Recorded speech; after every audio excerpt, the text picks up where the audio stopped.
গুপ্ত সংগঠন কর্তৃক ষড়যন্ত্রের মাধ্যমে মব সৃষ্টির অপচেষ্টা, শিক্ষা প্রতিষ্ঠানে সুস্থ পরিবেশ বিনষ্ট করা ও সারা দেশে আইনশৃঙ্খলা পরিস্থিতির অবনতির প্রতিবাদে টাঙ্গাইলে বিক্ষোভ মিছিল ও সমাবেশ করেছে ছাত্রদল।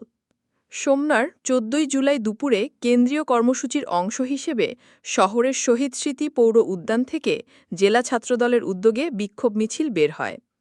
টাঙ্গাইল শহরের বিভিন্ন সড়ক প্রদক্ষিণ করে শহীদ মিনারে সমাবেশ করে ছাত্রদলের নেতাকর্মীরা। টাঙ্গাইল জেলা ছাত্রদলের আহ্বায়ক দুর্জয় হোর শুভর সভাপতিত্বে বিক্ষোভ সমাবেশে বক্তব্য রাখেন জেলা ছাত্রদলের সদস্য সচিব মোহাম্মদ আব্দুল বাতেন সহ অন্যান্যরা। জেলা ছাত্রদলের নেতাকর্মীরা বলেন, চিহ্নিত একটি চক্র দেশকে স্থিতিশীল করতে এবং জাতীয় সংসদ নির্বাচনকে বিলম্বিত করার জন্য ষড়যন্ত্র করছে। এরই অংশ হিসেবে দেশের বিভিন্ন স্থানে ষড়যন্ত্রমূলক মব সৃষ্টির অপচেষ্টা এবং শিক্ষা প্রতিষ্ঠানগুলোতে অরাজক পরিস্থিতি সৃষ্টি করা হচ্ছে।